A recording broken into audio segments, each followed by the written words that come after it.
Okay, as you see, I start with, let me see, 2 cups of rice and 4 cups of water, because I'm going to be making a lot. Usually I do 1 cup of rice and 2 cups of water, and just a dash of salt. And we're going to do this until the water is almost gone.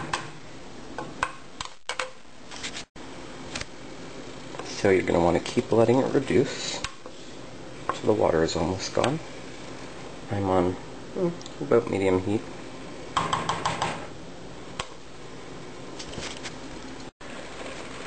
Now that we're almost completely reduced, as you can tell, we are going to start adding our milk. It'll be done 3 times, 450 milliliters each time, which is equal to, well, about 2 cups. And you just add that in there.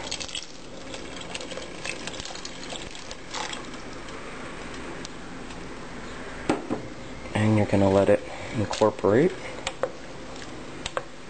and simmer for about 10 to 15 minutes. You don't want it to reduce too much because, well, I guess it's up to you whether or not you want a really creamy rice pudding or not. So that's step 2. Okay,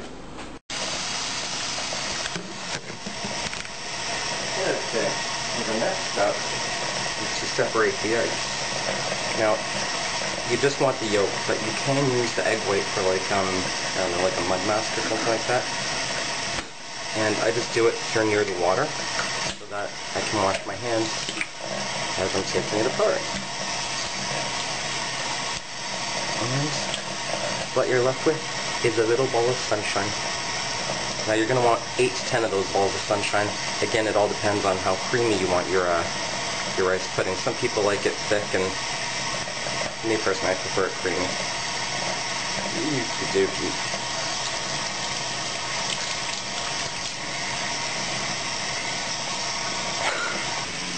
Now I've begun adding the second 450 milliliters of milk. And I'm still separating eggs.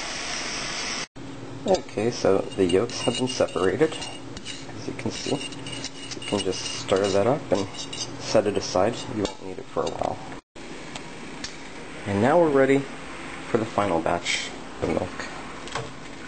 It's already starting to look a little bit like rice pudding. After this, we add the vanilla, the sugar, and soon the eggs. Stay tuned. Give it a little stir. Make sure you use a wooden spoon, by the way. I don't know why, but they always say to use the wooden spoon. It's an Italian thing. I don't know. And now it's time for the vanilla extract. Pour that gently in there. And if you feel like that's not enough, and quite frankly I never feel like it's enough, just go ahead and add some more. Let's go nuts.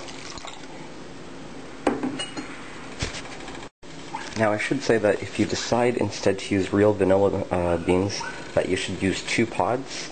I don't have the energy for all that. I just keep a bottle of vanilla extract around, because I make 8 million things with vanilla. You know what I'm saying?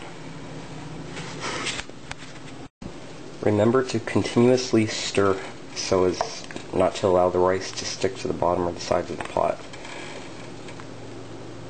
I mean, you don't have to keep doing this, but just make sure you come back to it every couple of minutes, and I can already feel it starting sort of like trying to stick to the bottom.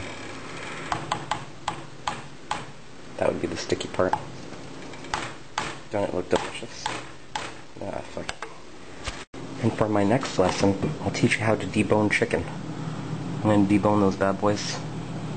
That right there is my famous pasta sauce. What else are we making for this weekend? Well, there's flan back there.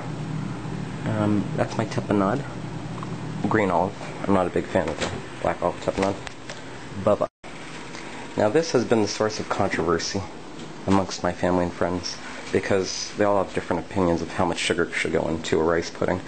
I enjoy the sweetness, so I say fuck your face. If you don't want it so sweet, then make it yourself. And I just go nuts with it. Oh yeah, there you go. Drizzle it in there. Oh yeah. It's like a porno. Then just stir that shit in. Oh yeah. with the milk and the vanilla, the sugar, it's actually almost pretty much rice pudding. It smells really good. And depending on the culture that makes the rice pudding, you know, they don't all use milk. Sometimes they use like coconut milk, or sometimes they won't use eggs in it or what have you. So, you know, do what you like. Now, whether you're celebrating Canada Day, Pride, non-Pride, non-Canada, anti-Canada Day, or all the above, like myself, this is what it's all about, right there. You gotta get liquored up.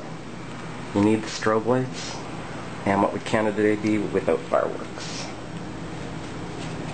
Okay, and on we go.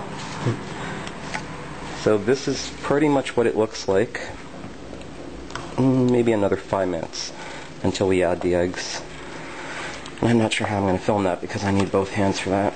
But you sort of get the idea. So this is the final step. Basically, you want this egg yolk to take on the temperature of this. So in order to temper it, as they call it, you take a few spoons of this, you add it to that, just like that. And what it's going to do is it's going to bring the temperature of the egg yolks to the same temperature of the rice pudding. That way when you incorporate them, they won't turn into scrambled eggs, hopefully.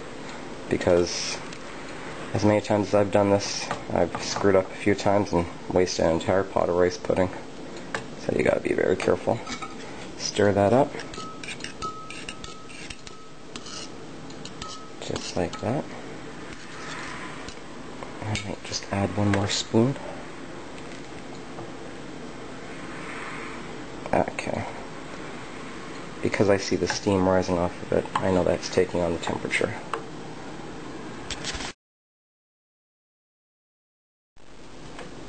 And this is what it should look like towards the end.